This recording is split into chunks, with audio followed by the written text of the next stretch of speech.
Frekvenca za logistiko Slovenskega logističnega združenja. Gospa Ana Soldo, vi prihajate iz družbe Ena Logic d.o.o. iz Hrvaške, iz Zagreba. Tako je. Povejte nam kaj o svojem podjetju.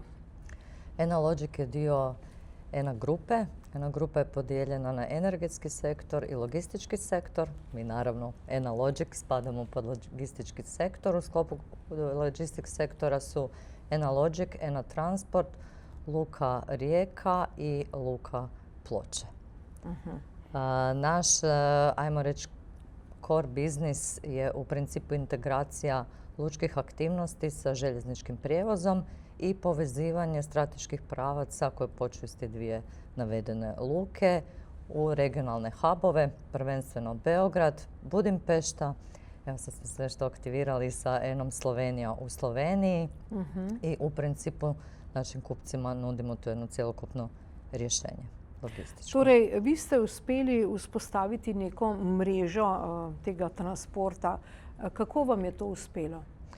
Pa prvenstveno, naravno, u suradnji sa našim najvećim partnerom koji stoji zajedno sa Enom i iza projekta Rijeka Gateway, znači zahvaljujući Mersku i zahvaljujući različitim kupcima u Luci Ploče koji su opet vezani na koridor kroz Bosnu i Bosnu i naravno samim time i otvara se put i prema Srbiji. Integracija luke i željeznice svugdje u svijetu je jedan prirodni tok događaja, pa eto tako na tragu toga smo i mi vidjeli potencijale zajedno sa našim partnerom, pa se odlučilo u nekakvom joint venture modelu otvoriti Rijeka Gateway koji je počeo sa radom u 9. mjesecu prošle godine i mi smo već gotovo na 100% kapacitetima i u radu Rijeka Gatewaya, ali i naše usluge na željezničkoj mreži od onog planiranog uz naravno i daljnje povećanje kapaciteta koje se planira u 2035. Kaj vse ponuja ta Rijeka Gateway? Pa Rijeka Gateway je u stvari stavila Rijeku na kartu naše regije Central East Europa kao jednu poveznicu i okosnicu između pomorskog transporta prvenstveno iz Azije, skraćujući time put za 7 dana ako se usporedimo sa sjevernim lukama i pristupačnost tog koridora generalno kroz željeznicu i u našoj regiji i u principu mi targetiramo skroz do nekakve srednje Europe, uključujući južnu Njemačku. Veliko govorimo na tem kongresu o multimodalnosti. Kako jo vi vključujete v to svojo mrežo? Pa multimodalnost, s obzirom da je naš core biznis prijevoz kontejnera, je u stvari i drugo ime onoga što mi radimo.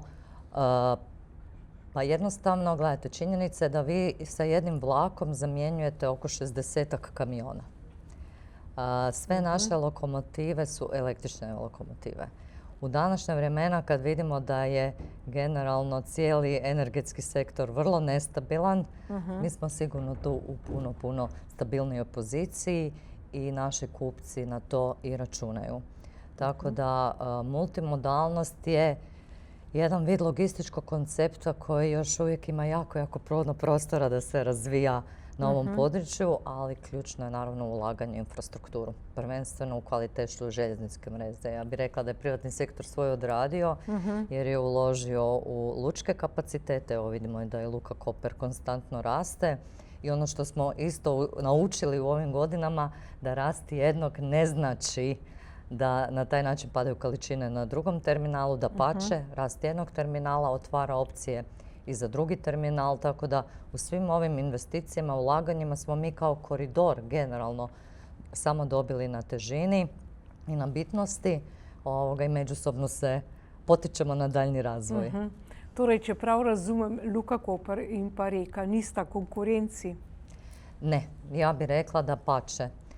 Postali smo jedni drugima i dobra alternativa, a i kao što sam već napomenula, dali smo nekakvu bitnost na glavnim koridorima tog protoka kroz Jadran.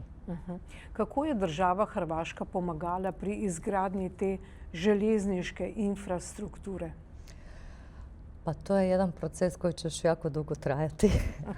Mislim, svakako ulaskom Hrvatske u 4 bitne točke koridora TNT na nivou cijele Europske unije.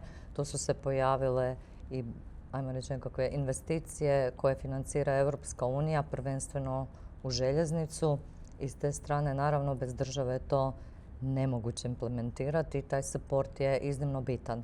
No, međutim, bitne su i druge državne institucije, pogotovo za nas Carinska uprava, koja moram priznati da zaista je bila od velike pomoći, pogotovo u pokretanju svih aktivnosti Rijeka Gatewaya, gdje smo mi uspjeli sa Carinskom upravom naći model kompletne digitalizacije svih procesa na RGV-u, Rijeka Gateway-u, i time bitno ubrzati procedure i procese. Rijeka Gateway je trenutno u modelu da brod koji se priveže u petak, na primjer, ujutro, mi već krcamo na vlakove u petak popodne.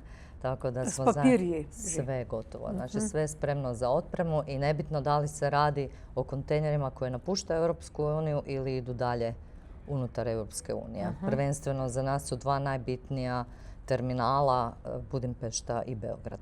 Kako vam je to uspelo? Z umetno inteligenco? Na kakšen način?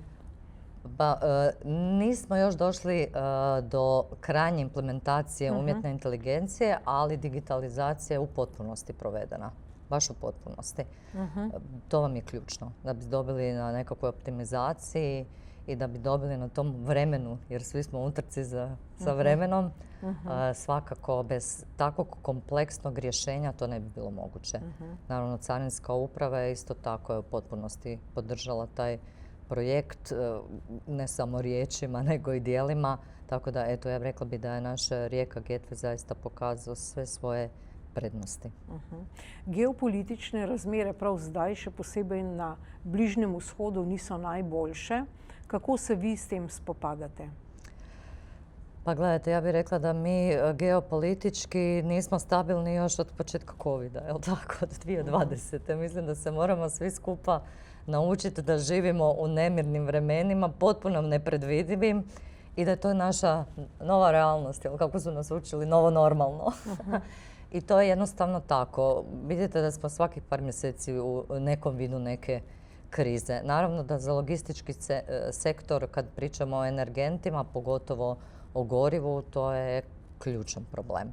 Ovakvo divljanje cijena, nepredvidivost toga događaja, samim time i što mi nikad ne znamo, jel, kada će opet neki novi prolaz biti zatvoren, i ta prilagodljivost su u stvari ključni. Jednostavno morate to prihvatiti da je tako i morate se prilagoditi datim okolnostima. Sreća za ENA Logic i ENA Transport je što su sve naše lokomotive potpuno električne.